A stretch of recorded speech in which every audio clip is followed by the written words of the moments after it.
ಪ್ರವಾದಿಯವರ ಯಾವ ಯುದ್ಧಗಳು ಸಾಮ್ರಾಜ್ಯ ವಿಸ್ತರಣೆಯ ಯುದ್ಧಗಳು, ಧರ್ಮ ಪ್ರಚಾರದ ಯುದ್ಧಗಳು ಆಗಿರ್ಲಿಲ್ಲ. ಮದೀನಾದ ಆಡಳಿತಗಾರ ಅವರು. ಮದೀನಾದ ಆಡಳಿತ ಅವರಿಗೆ ಸಿಗುವುದು ಯುದ್ಧ ಮಾಡಿ ಅಲ್ಲ, ಮದೀನಾದ ಜನತೆ ತಮ್ಮ ನಾಯಕ ಅಂತ ಹೋಗ್ತಾರೆ ಪ್ರವಾದಿಯವರು. ನೀವು ನಮ್ಮ ಲೀಡರ್, ನೀವು ನಮ್ಮ ನಾಯಕ, ನೀವು ಈ ವ್ಯವಸ್ಥೆಯನ್ನು ಮುನ್ನಡೆಸಬೇಕು. ಒಬ್ಬ ಆಡಳಿತಗಾರನ ಪ್ರಾಥಮಿಕ ಕರ್ತವ್ಯ ಯಾವುದು? ಲಾ ಅಂಡ್ ಆರ್ಡರ್ ಮೇಂಟೈನ್ ಮಾಡುವುದು.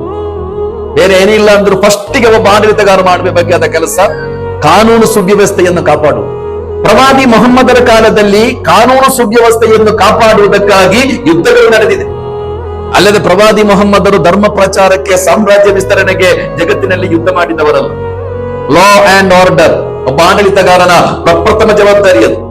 ಕಾನೂನು ಸುವ್ಯವಸ್ಥೆಯನ್ನು ಕಾಪಾಡಿಕೊಳ್ಳುವುದಕ್ಕಾಗಿ, ಸಮಾಜದ ಶಾಂತಿಯನ್ನು ಕಾಪಾಡುವುದಕ್ಕಾಗಿ, ಯಾರು ಶಾಂತಿಯನ್ನು ಕದಡಲಿಕ್ಕೆ ಪ್ರಯತ್ನ ಪಡುತ್ತಾರೋ ಅವರ ವಿರುದ್ಧ ಯುದ್ಧ ನಡೆಸಬೇಕಾದ ಅನಿವಾರ್ಯತೆ ಎದುರಾದಾಗ ಯುದ್ಧಗಳು ಸಂಭವಿಸಿದೆ.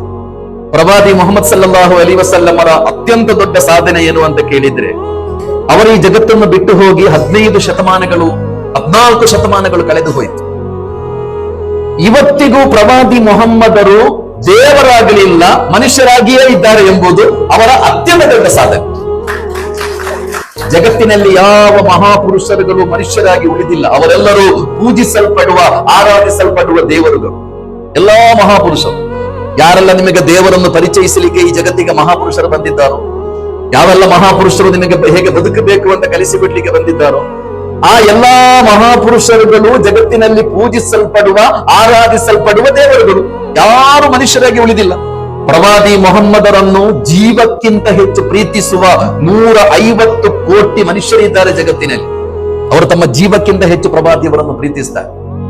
ಆದರೆ ಜಗತ್ತಿನಲ್ಲಿ ಒಬ್ಬನೇ ಒಬ್ಬ ಮುಸ್ಲಿಂ ಪ್ರವಾದಿ ಮೊಹಮ್ಮದರನ್ನು ಪೂಜಿಸುವುದಿಲ್ಲ, ಆರಾಧಿಸುವುದಿಲ್ಲ, ಅನುಸರಿಸಲಿಕ್ಕೆ ಗರಿಷ್ಠ ಪ್ರಯತ್ನ ಪಡುತ್ತಾರೆ. ಒಬ್ಬನೇ ಒಬ್ಬ ಮುಸ್ಲಿಂ ಪ್ರವಾದಿ ಮೊಹಮ್ಮದರನ್ನು ಪೂಜಿಸುವುದಿಲ್ಲ. ಯಾರಾದರೂ ಪ್ರವಾದಿ ಮೊಹಮ್ಮದರನ್ನು ಪೂಜಿಸಿದರೆ ಅವ ಮುಸ್ಲಿಂ ಆಗಿ ಉಳಿಯುವುದೂ ಇಲ್ಲ. ಪ್ರವಾದಿಯವರ ಅತ್ಯಂತ ದೊಡ್ಡ ಸಾಧನೆ ಅದು. ಯಾಕೆಂದರೆ ದೇವರ ಹೆಸರಲ್ಲಿ ಯಾರು ಯಾರನ್ನು ಮೋಸ ಮಾಡಲಿಕ್ಕೆ ಸಾಧ್ಯವೇ ಇಲ್ಲದ ಸಮಗ್ರವಾದ ಶಿಕ್ಷಣವನ್ನು ಜಗತ್ತಿಗೆ ಕೊಟ್ಟರು.